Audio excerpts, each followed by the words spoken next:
हप्ता 2 दिवसांमध्ये जमा होणार आहे। अर्थ खात्यानं 3600 कोटींचा निधी वर्ग केलाय आणि लाडक्या बहिणींसाठी आज आनंदाची बातमी आहे। लाभार्थ्यांना 3600 कोटी रुपये अनुदान रविवारीच वर्ग करण्यात आलेलं आहे। पण 5.5 लाख महिलांना आपण आज सकाळी त्या ठिकाणी त्यांचा जो सन्मान निधी आहे तो वितरित केला। लाडक्या बहिणींना मुख्यमंत्र्यांनी दिली आनंदाची बातमी। भाऊबीज ओवाळणी मिळायला उशीर झाला, त्यामुळे आता लगेच ऑक्टोबर आणि नोव्हेंबरचे 2 हप्ते एकत्र देण्याचा निर्णय झाला आहे। स्वतः मुख्यमंत्र्यांनी मंत्रिमंडळ बैठकीत हा निर्णय घेतला आहे। पुढील 3 दिवसांमध्ये दररोज 12 जिल्ह्यात पैशाचं वितरण सुरू झालं आहे, ज्याची माहिती आदिती तटकरे यांनी दिली। पण हे पैसे सर्व बँकेच्या खात्यात येणार नाही। 8 बँका अशा आहेत की ज्या बँकेची नावे लाडकी बहीण योजनेतून वगळण्यात आलेली आहेत।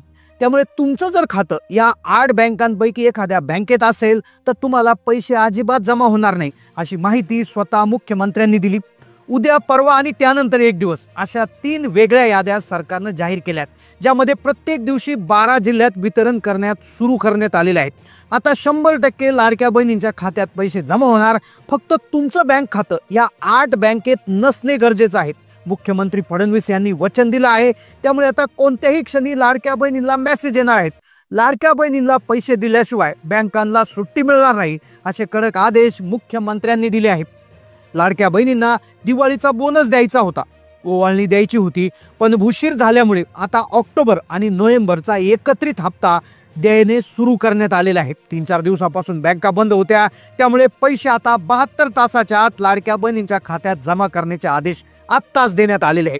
पण यावेळेस पैशांचं जे वितरण आहे ते वेगळ्या पद्धतीने होतंय, कारण की लाडकी बहीण योजनेच्या बँक खात्याच्या संदर्भात मोठा नियम बदलला आहे, ज्यामध्ये 8 बँकांचे खाते हे रद्द करण्यात आलेले आहे। या 8 बँका अशा आहेत की ज्यात लाखो महिलांनी खाते खोलले होते, ज्यांना 15 हप्ते देखील मिळाले होते, पण आता इथून पुढे ते खाते चालणार नाही। त्यामुळे तुमचं जर खातं या बँकेत असेल, ज्याची यादी पुढे दाखवणार आहेत, तर ते तुम्हाला तातडीनं बदलून घ्या, असे आदेश स्वतः मुख्यमंत्र्यांनी दिले आहेत।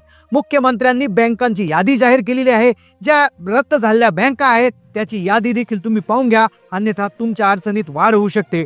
कारण की 5 मिनिटापूर्वी लाडक्या बहिणींचे लाडके भाऊ एकनाथ शिंदे साहेबांनी देखील बहिणीची माफी मागितली। ते म्हणाले, पैसे आम्ही आधी देणार होतो, पण बऱ्याचशा अडचणी आल्या, त्यामुळे भाऊबीजेची ओवाळणी देता आली नाही। पण आता तुम्हाला आज, उद्या आणि परवा येणाऱ्या 3 दिवसामध्ये ऑक्टोबर आणि नोव्हेंबरचा एकत्रित हप्ता दिला जाणार आहे। नाराज होऊ नका, तुम्हाला खुश करण्यासाठी आम्ही प्रचंड प्रयत्न करत आहोत, असं त्यांनी सांगितलं। तसेच बहिणींची नाराजी दूर करण्यासाठी आणखी 2 मोठे निर्णय घेण्यात आले आहे, जो म्हणजे ई-KYC प्रक्रिया थांबवलेली आहे। आता ई-KYC प्रक्रिया करायची गरज नाही, तुम्ही न्यूज देखील